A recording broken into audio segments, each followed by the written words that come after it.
What you're about to see is a matter of human record. Explain it, we cannot. Disprove it, we cannot.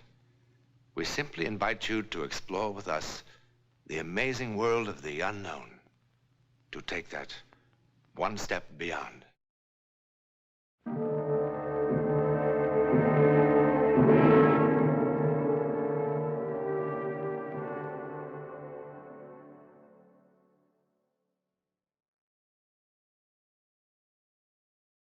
Like, thousands of other couples in Manhattan, Jim and Betty Hennessy are giving a cocktail party. Now, all those other parties will end with people falling in love with each other, with people getting sore at each other, with hangovers, and with plenty of work for the maid. But this one, oh boy, this one. I don't know. Sometimes I can't do it at all. Oh, stop that. What about the time that you told Marie Cooper that their house was going to burn down 3 days before it happened? Yeah, that was really out of this world. It was really horrible. It wasn't your fault, darling. After all, you got us married. How did she manage that? She told me I was going to meet a man in Bermuda because of a flat bicycle tire. And a year later, I would marry him. And we were married to the day. How come you could fix a bicycle tire? In the Army, you couldn't clean your rifle. I still can. Oh, well, now, come on, it's not that bad. Oh, he's very handy. No kidding. She's really terrific. She went into some kind of hypnotic sleep a year before Betty and I ever laid eyes on each other. And she called all the shots right on the button. Sure she did. You don't believe it, huh? I believe she saved lots of cocktail parties. Look, next time you're in Chicago, remind me to take you on State Street to a little old woman. She's got a genuine African monkey paw. All she does is touch it, and the whole future lights up. And she told me I'd be the next governor of Illinois. Oh, you'd love her. Okay, buddy. Ladies and gentlemen, we have a wise guy from Chicago in our midst. He doesn't believe in our Ellen. What do you say, Ellen? Would you be willing to do it? Oh, please, I'd rather not. Well, maybe the spirits are with Miss Larrabee today. Some other time. You mean when there are no cynics on the premises? No, just some other time. But there can't be any other time, Ellen. He's flying back to Chicago tonight. Come on, don't make a jackass out of me. I think this is wonderful. You and Arthur have never seen each other before. You know absolutely nothing about him. And you might be able to tell him something that'll wipe that smug smile off his face. Charlie, come on. You make her do it. Now, what's Charlie got to do with it? Well, they sort of work together. That's an act. Well, maybe it is an act. Sometimes it works out, sometimes it doesn't. You want to, Ellen? I just don't feel up to it now. Well, then forget about it. You don't have to sing for your supper around here. It's too bad. I like party games, like post office. Well, where's the post office? Well, I'm sorry I'm such a wet blanket. Oh, look, for Pete's sake, I hope I didn't hurt your feelings. You didn't hurt my feelings, Mr. Douglas. Mr. Douglas. All right. I'm ready. Oh, marvelous. Oh, good. Good. Now, Ellen, you don't have to do this. I want to. Mr. Douglas, I hope you'll be amused.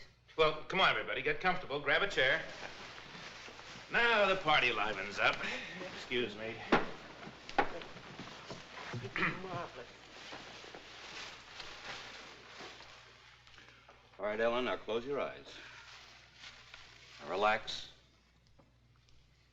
Relax completely. Now you're sinking. Down, down, down. You're floating. The mind is free in space. World's far away. Far away. You feel wonderful. Light and wonderful. Wonderful. Wonderful. Wonderful. Now, where are you, Ellen? Moving. Moving. Do you see anything? Nothing. Nothing. Oh. He doesn't notice them. Notice what? They're not his anyway. What's not his, Ellen? The keys.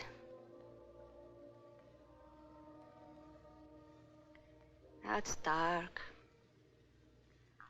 Dark, dark, dark, dark. Tunnel. Stop. What stopped? Where did it stop? There's so much noise. What kind of noise? People. And trains. Many trains. I hope the act improves. You just told her I was taking a plane. Are you in the station, Ellen? He's late. He's hurrying. Now run. Run. Running. He's running. Where's he running? 102, B. 102? B. Compartment B. Car 102.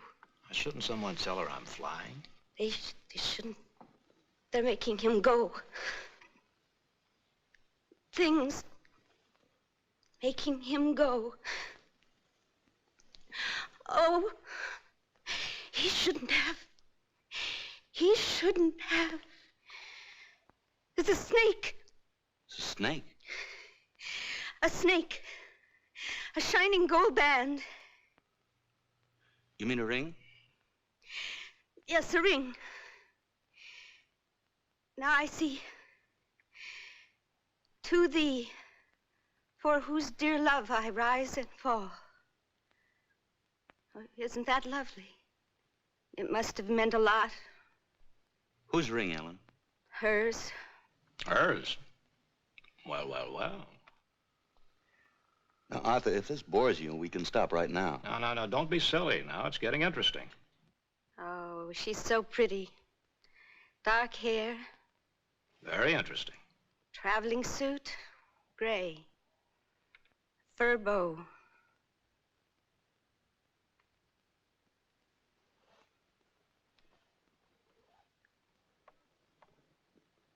He's nervous.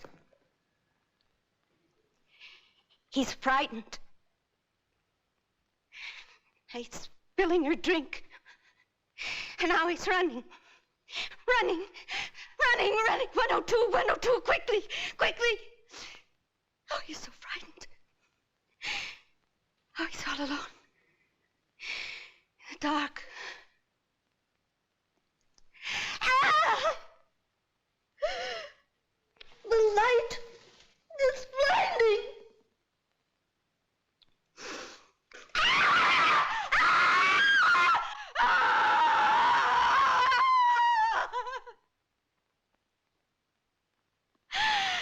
She's standing in front of him with a knife.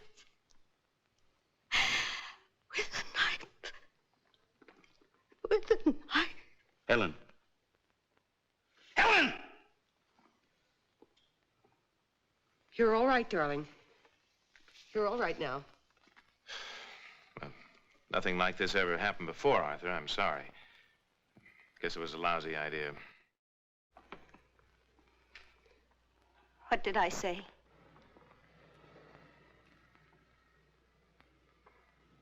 What did I say? I talked about you, didn't I? Well, if you did, I hope you're wrong. Was it bad? Bad? Oh, I'm going to be rich as a Maharaja, live to be 150, and fall in love with an international beauty. Look, thanks for the most exciting cocktail party I've been to in years.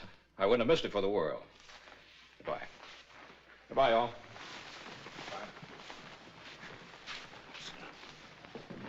I'm afraid this wasn't a barrel of laughs.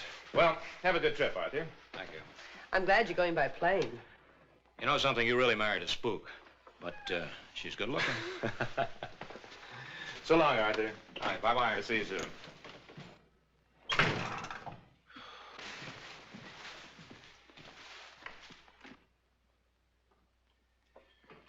For being such a bust, there's an awful lot to clean up.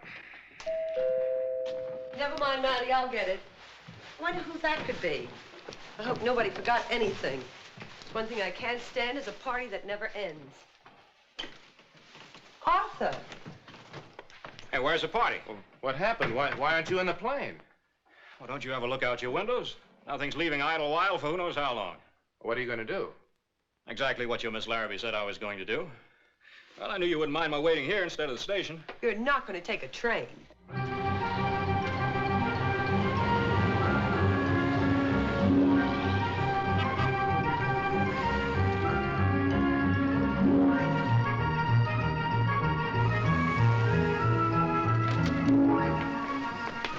One bag, Chicago special. I'm sorry about the traffic, sir, but New York City, when we have fog... All right, give it change. Thank you, sir. Gee, I'm sorry. All right, that's all right.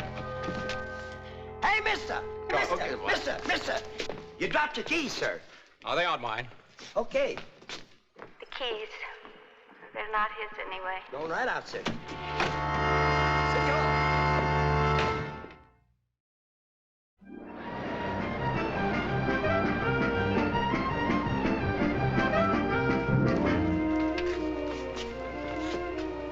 Good evening. Good evening. Douglas. Oh, yes, Mr. Douglas, because of this storm and all the reservations that were made at the last minute like yours, there's been a mix-up in your space.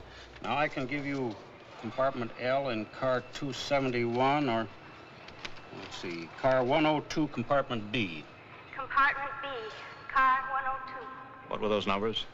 Car 271, I mean the last. compartment B, car 102. Well, I'll take the other one. Car 270. It doesn't really matter. The compartments are exactly the same. That's what you think. I beg your pardon? Thanks very much. Good evening.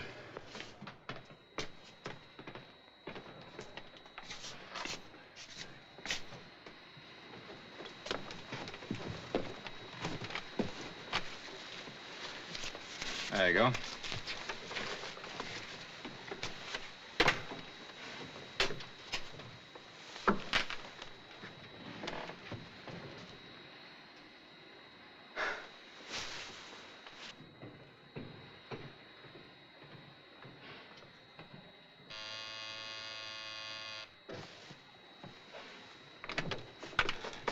Beg pardon, sir. This last-minute change seems to have gotten us all fouled up. I'm afraid we're going to have to change cars after all. You see, this lady belongs in here. The porter will move you. I'm very sorry for the bother. Where are you moving me to? Well, the only space we have left, car 102, compartment B. Now, if you'll permit the porter to... I'm not permitting the porter anything. I'm staying right here. Oh, but Mr. Douglas... Look, why don't you put the lady in the other compartment? Well, you yourself said they were the same. Not quite, Mr. Douglas. You see, at 6:12 tomorrow morning, we lose car 102 at Dayton. That means that its passengers will ride in the club car the rest of the way to Chicago. And since this lady has had this space reserved for so long, it hardly seems fair that she should be the one who's inconvenienced. Well, I'm not moving. Look, rather than cause all this fuss, I'll take the other compartment. No. Just a moment. Mr. Douglas, as the conductor of this train, I'm responsible for the comfort of the passengers. Now, this lady purchased this space some weeks ago, and she's not going to be inconvenienced because of a clerical error, and I must say a most uncooperative man. Look, I've got to get to Chicago. Car 102 will take you there quite nicely. And if that compartment is not acceptable to you, I must ask you to leave the train. All right. All right, let's change. Thank you, Mr. Douglas. Think nothing of it. I'm sorry about all this bother. All right. All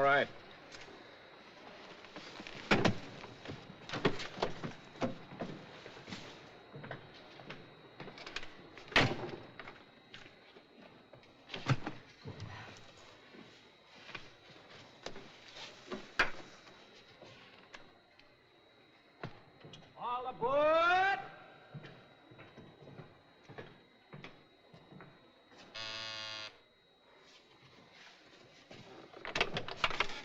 Yes? All right, excuse me. I believe I left my hat in here. Oh. Thank you. I shouldn't have made all the fuss about the compartment. Oh, that's all right. Nobody likes to be shuttled about. Yes? I did apologize about getting annoyed, didn't I? Yes, you did. I'm sorry. The two cheapest words in the language. When a fellow says I'm sorry and offers to buy you a drink, that really means something. What do you say? Oh, thank you. Maybe if you're in the club car later, I'll see you there, but first I must change. Well, you look fine the way you are. I'm glad you approve. I do. I'll be waiting for you.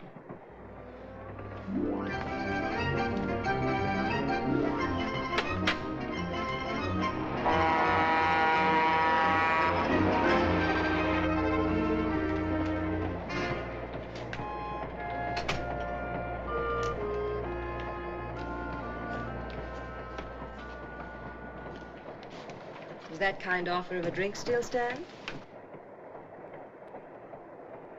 Traveling suit, gray. Fur bow. Well, you did ask me to have a drink. Oh, please, forgive me. Please.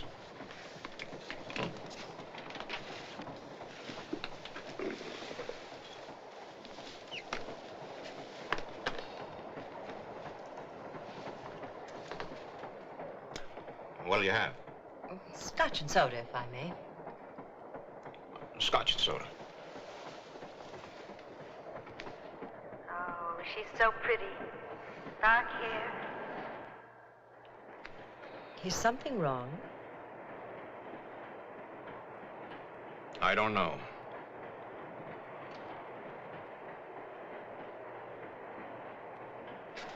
You know, I can live without this drink. Oh, please, please, forgive me. Please.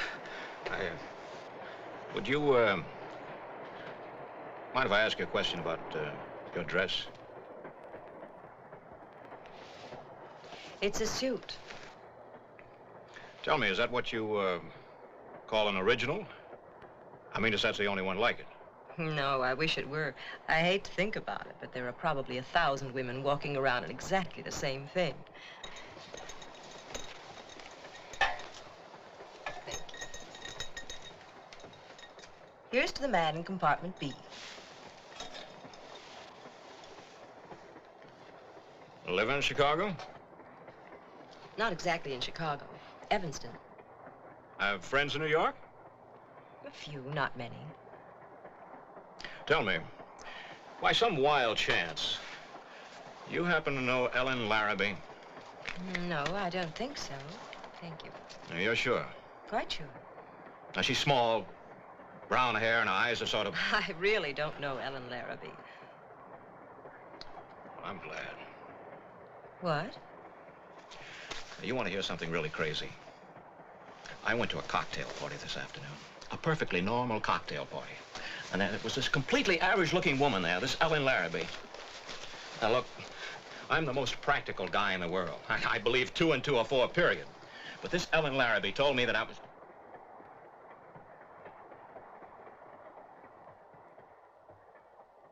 It's a snake. And what did she tell you? A snake. Well, do you want them or not? To thee, for whose dear love I rise and fall. Let me see that. What? That ring. All right. It's quite old. It's a serpent ring. I picked it up in a little antique shop on Madison Avenue.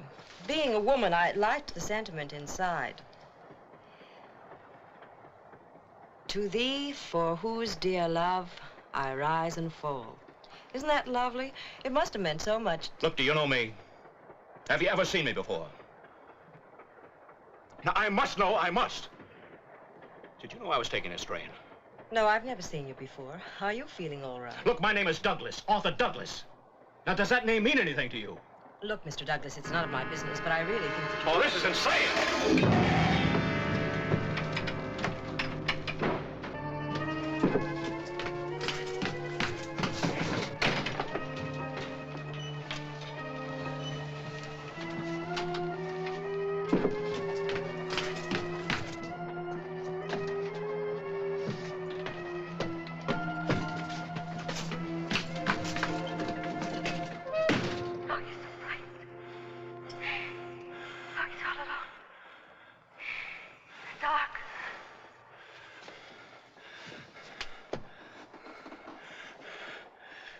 What is this? What is this?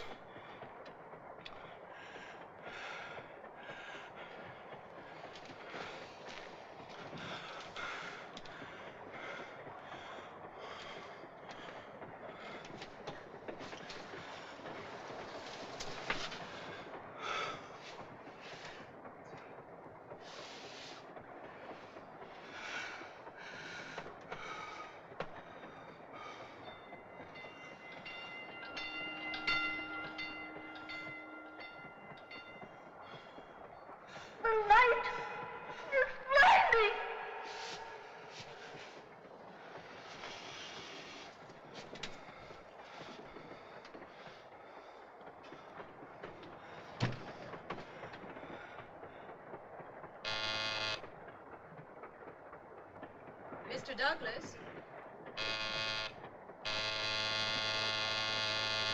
Mr. Douglas?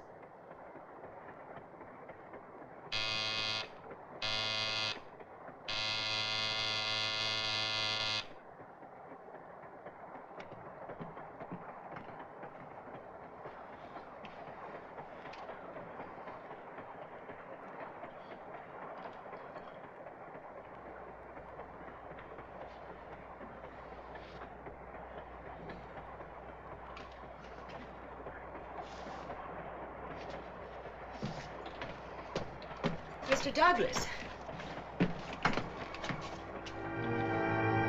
Mr. Douglas.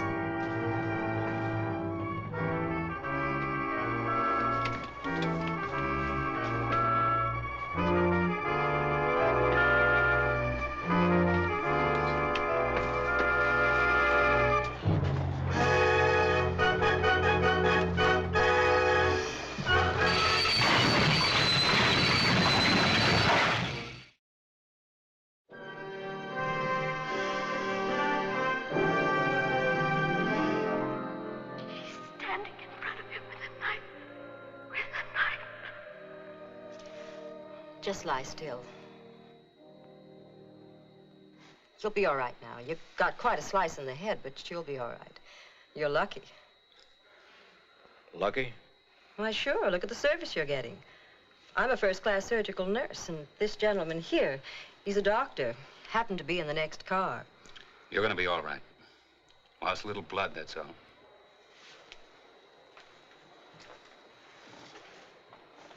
Whatever made you pull that emergency cord? They'll probably give you a medal. Medal?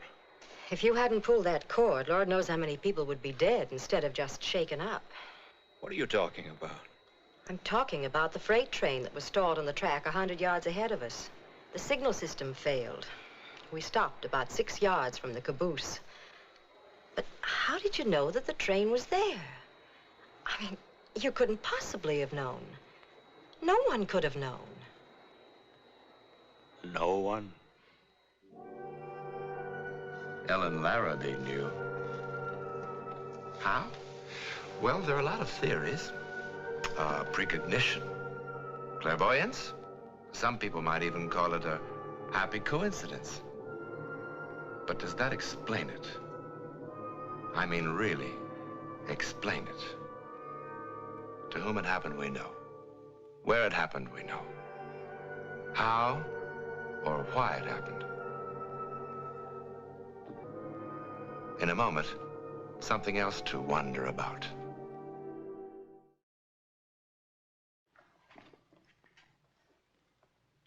Next week, this is a film developing tray, a rather ordinary object.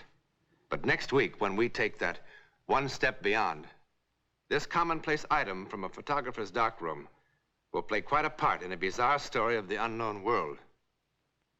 I think you'll be shocked by what develops.